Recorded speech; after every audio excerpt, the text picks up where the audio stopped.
एक नाम अमेरिकी नागरिक का जो न्यूयॉर्क का मेयर का चुनाव तकरीबन जीत चुका है।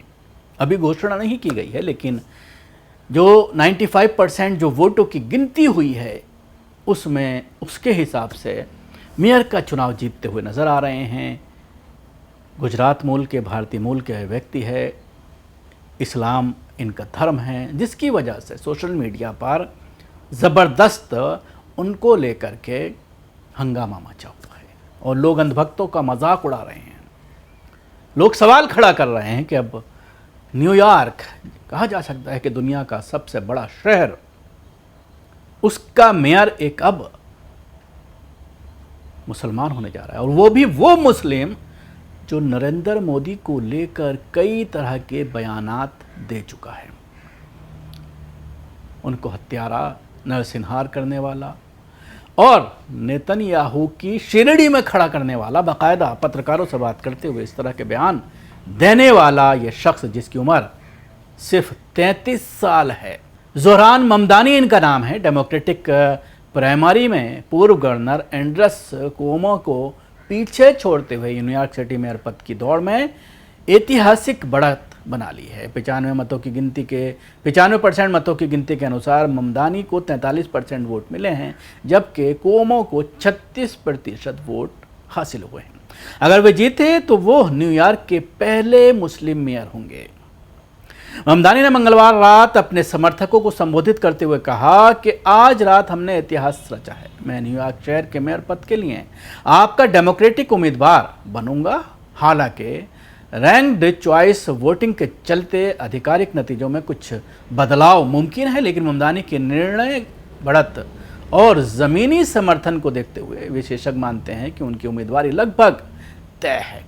भारतीय मूल के ज़ोहरान की पैदाइश युगांडा के कंपाला की है। वे 7 साल के थे जब वो न्यूयॉर्क आ गए थे। उन्होंने Bronx high school of science और बाद में बोर्डिन कॉलेज के अफ्रीकाना स्टडीज़ में डिग्री हासिल की। उनकी पत्नी रामा दुआजी एक सीरियाई मूल की कलाकार हैं और दोनों की मुलाकात डेटिंग ऐप पर हुई थी। ममदानी के माता पिता प्रसिद्ध फिल्मकार मीरा नायर और कोलंबिया विश्वविद्यालय के प्रोफेसर महमूद ममदानी दोनों हार्वर्ड विश्वविद्यालय से ग्रेजुएट हैं। सलाम बॉम्बे और मसाला जैसी बेहतरीन फिल्म बनाई है, जिनके पिता गुजरात से ताल्लुक़ रखते हैं। उन्होंने एक इंटरव्यू के दौरान पीएम मोदी को क्रिमिनल करार दिया था और कहा था कि उन्होंने गुजरात में मुसलमानों की हत्याएं कराई थीं। इसके साथ ही उन्होंने पीएम मोदी की तुलना बेंजामिन नेतन्याहू से भी की थी, जो इजराइल के मासूम फिलिस्तीनियों की हत्याएं कर रहे हैं। ज़ोहरान ममदानी ने यूएस स्टूडेंट्स फॉर जस्टिस फ़लस्तीन की नींव रखी थी। राजनीतिक में आने से पहले ममदानी एक हाउसिंग काउंसलर के रूप में काम कर चुके हैं, जहां उन्होंने क्वींस में निम्न आय वाले परिवारों को बेघर होने से बचाने में मदद की थी।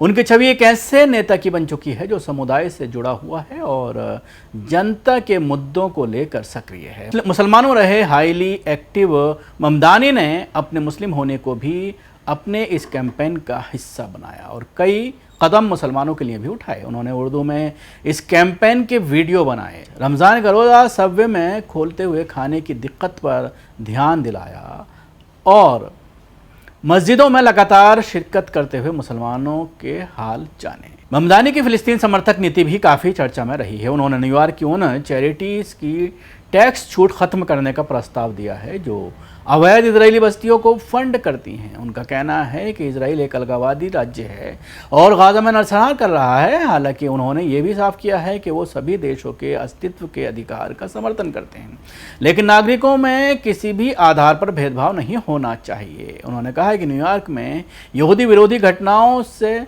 सख्ती से निपटा जाएगा और इसके लिए बजट भी बढ़ाया जाएगा। तो ये एक नाम है जो कई दिनों से चर्चा का विषय है। अभी तक जीत पक्की नहीं है, मंगलवार तक इस पर फैसला होना है कि कौन बनता है। तो लेकिन उसके बावजूद तय माना जा रहा है इनका न्यूयॉर्क का मेयर बनना।